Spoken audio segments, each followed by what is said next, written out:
Right now, without access to childcare, workers are leaving the workforce to watch their kids. The issue became a flashpoint between Republicans and Democrats in the state legislature this session. Reporter JT Saskowski broke down a new report offering insight on one Republican proposal. From aid payments to slashing regulations and now tax credits, the major parties have floated many suggestions for saving the child care industry. But state elected leaders have produced few results.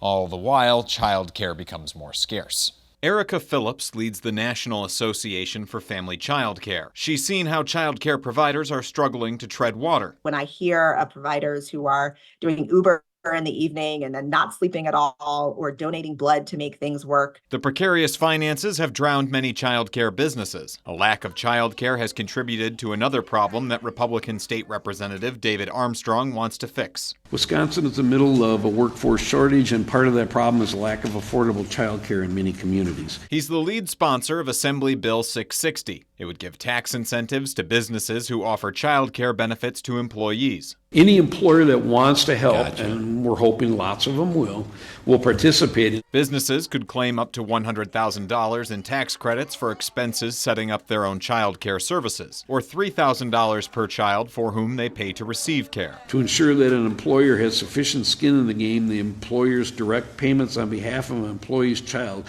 must equal or exceed the employee's own payments. This report from the progressive think tank New America criticizes the idea. Employers have been known to change their minds when it comes to the benefits they offer employees, the report says. This can occur when economic conditions change or when there is a change in leadership. Phillips surveyed child care providers who had worked with employers to offer care programs. They backed up the report's observations. They all eventually waned and ended. In a hearing on the bill, Armstrong faced questions about how small businesses with low profit margins would be able to compete offering child care benefits. Have you thought about how maybe it could work for smaller businesses in a different way? Armstrong responding with what he has heard from small business owners. They said we might only buy one space for somebody, but at least I can guarantee my employee a space, a slot in this child care center. Phillips says that the businesses buying occasional single slots will not sustain the child care industry. We feel strongly that child care should not be limited or directly connected to your employment. She argues that treating child care exclusively as a workforce issue misses the most important person in the equation: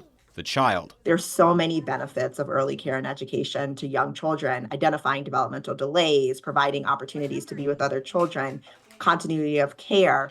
And those goals are not necessarily aligned with employer-based care. The report published by New America agrees, saying, quote, "If all one wants is a place for children to be so that parents can work, then there is no need to build a high-quality system of choice with well-compensated educators." Yet with the child care industry in a dire position, Phillips is hesitant to reject proposals like AB 660. You can't not seriously consider any options that could provide support. She's more focused on trying to get anything done that will bring desperately needed support to child care providers. The problem with not taking a both-and approach is that it isn't practical, and it is very difficult for people who are living in our current paradigm. Wisconsin Assembly Bill 660 passed out of the Assembly Ways and Means Committee on a party line vote.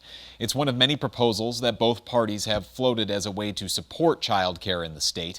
Providers say that federal pandemic aid to the industry offered some support, but Congress chose to let that funding expire without replacing it with another program.